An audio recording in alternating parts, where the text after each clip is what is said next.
সুজাউদ্দের মতো দুর্নীতিবাজ প্রিন্সিপাল আমরা চাই না। আমরা এটা আশা করি যে এটার পরবর্তী যে আসবে, যিনি আসবে, উনি স্টুডেন্টদের বিষয়ে ভাববে, টিচারদের বিষয়ে ভাববে। সুজা স্যার যে এত পরিমাণ দুর্নীতি করছে, এর কাছে ধার, ওর কাছে ধার, সে ধার, মানে এগুলোর কোনো গণনা নাই। তারপর আবারও আসছে এই কলেজে, কোন উদ্দেশ্য নিয়ে ঢুকে আর কিভাবে তাকে ঢুকতে দেওয়া হয় এই কলেজে? এই কলেজে ও ক্যান্সার রোগের মতো রোগ প্রতিষ্ঠা করে গেছে। ঠিক বলেছেন। বুঝছেন, এই রোগে আমরা ভুগছি। এই রোগ থেকে আমাদের বাঁচার কি উপায় আপনারা বলেন? আমরা মুক্তি চাই এই রোগ থেকে। ঠিক আছে, এই দুর্নীতিবাজ প্রিন্সিপালকে আমরা কখনো মেনে নিতে পারবো না এবং চাই না। এবং ইনি যে এই দুর্নীতিবাজ প্রিন্সিপাল কিন্তু বরখাস্ত করা হয়েছে, তারপরেও ইনি চিট করে আমার কলেজের প্যাডকে চিট করে আমরা যে কলেজের প্যাড ব্যবহার করি সেটা না করে অন্য প্যাডে সই স্বাক্ষর করে জাতীয় বিশ্ববিদ্যালয় থেকে একজন সভাপতি নিয়োগ দিয়েছে।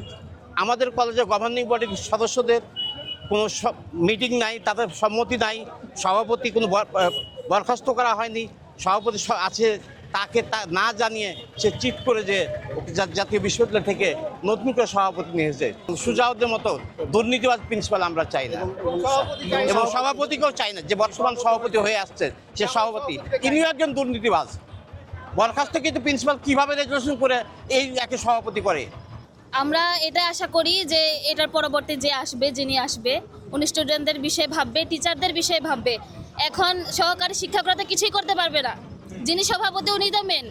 এখন অন্যান্যরা ভালো হলে তো হবে না, আসলটাকে ভালো হইতে হবে। তাহলে আমরা তো চাই উনি ভালোটাকেই যাতে নিয়ে আনে, বা বাইরে থেকে যদি নিয়ে আনতে না পারে, আমাদের তো ভালো শিক্ষকের তো অভাব নাই। যে শিক্ষক আমাদেরকে ভালোবাসবে, আদর করবে, যত্ন করবে, ভালোবেসে পড়াশোনা করাবে, সে মর্যাদাটা দিবে, সেই শিক্ষককেই রাখুক।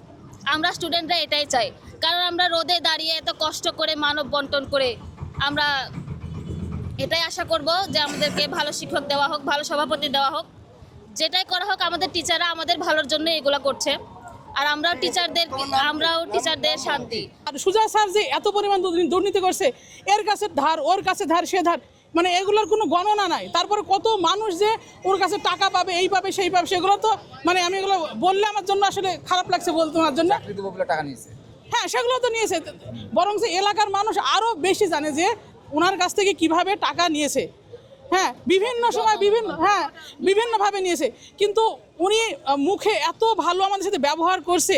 হ্যাঁ, আমি কখনোই প্রশাসনের বিপক্ষে না, আমি এখনও বিপক্ষে না, প্রশাসনের পক্ষে সব সময়, কিন্তু আমি দুর্নীতির অবশ্যই বিপক্ষে।